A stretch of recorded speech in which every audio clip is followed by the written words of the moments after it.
There's understandably a lot of hype surrounding the Brooklyn Nets signing Blake Griffin. A team with Kevin Durant, James Harden, and Kyrie Irving just added a 6-time All-Star who's only 2 years removed from being All-NBA.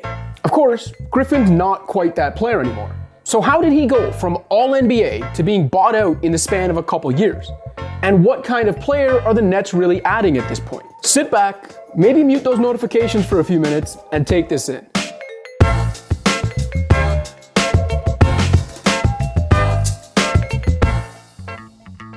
Before we really dive in, did you know that 75% of our viewers aren't even subscribers? If I'm talking to you, hit that subscribe button. And while you're at it, turn notifications on so you always know when we drop new content.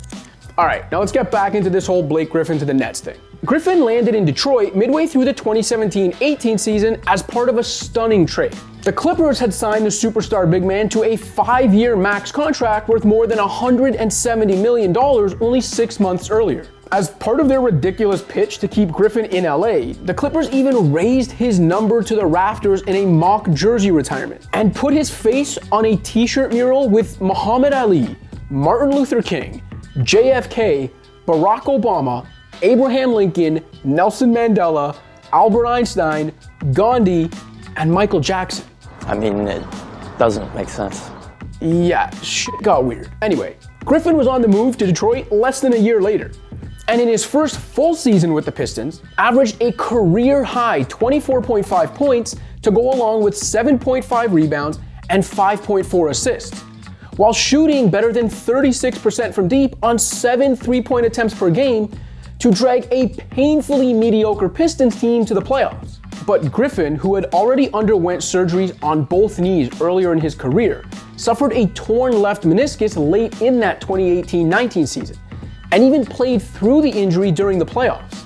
What followed was an off-season surgery that kept Griffin out to start the 2019-20 season, and then another season-ending surgery after Blake had played only 18 games in 2019-20. By the time this season started, it was obvious that the old Blake Griffin wasn't walking through that door, as the soon-to-be 32-year-old averaged a career-low 12.3 points on 37, 32, 71 shooting in 20 games.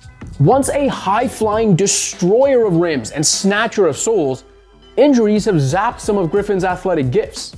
Despite only being a career 33% shooter from deep and knocking down only 28% of his long-range attempts over the last 2 seasons, more than 55% of Griffin's field goal attempts now come from 3-point territory. In his 20 games with the Pistons this season, he averaged less drives per game than Svi Mykhailiuk, despite averaging nearly double the playing time as his lesser-known teammate. Griffin hasn't dunked in an NBA game since December 12, 2019. Jump up and dunk it in. Taking all that into account, it's understandable that Griffin and the Pistons were no longer compatible. Detroit's clearly rebuilding. Griffin's a veteran who's never even gotten the chance to play in a conference finals game, and he had a nearly $39 million player option for next season that made him a tough sell as a trade chip. So the Pistons shut him down, and the two parties agreed to a buyout that saw Griffin give up $13.3 million before signing a minimum deal with the East favorite Nets. Which brings us to the present. So after diving into what Blake Griffin can't do anymore, let's talk about what he still can do for a loaded Nets team. The biggest skill Griffin brings to the table at this point is his playmaking. Without the explosiveness to get to the rim, and without the type of jumper that demands attention on the perimeter, it's tough for Griffin to exploit the full power of that playmaking if defenses are ignoring him. But the Nets offer him the chance to make something of his remaining skills. Imagine him playing as a small ball center, in a similar offensive role as Draymond Green. Imagine him taking a pass from KD, Harden, or Kyrie on the short roll, and then being able to play 4-on-3 with a shooter like Joe Harris parked in the corner, or a cutter like Bruce Brown lurking. Even at this stage of his career, few big men are better equipped to dissect opposing defenses in those scenarios than Griffin is.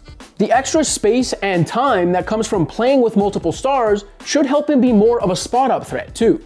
He's also still a strong big man who can use that size and strength to make up for his defensive shortcomings. Does he address Brooklyn's biggest need for defense and rebounding? Probably not. Is he the player he once was? Obviously not. But Blake Griffin still represents a low-risk, potential high-reward pickup for a star-studded contender. So what do you think? Does Griffin put the Nets over the top? Or is this addition all hype and no substance?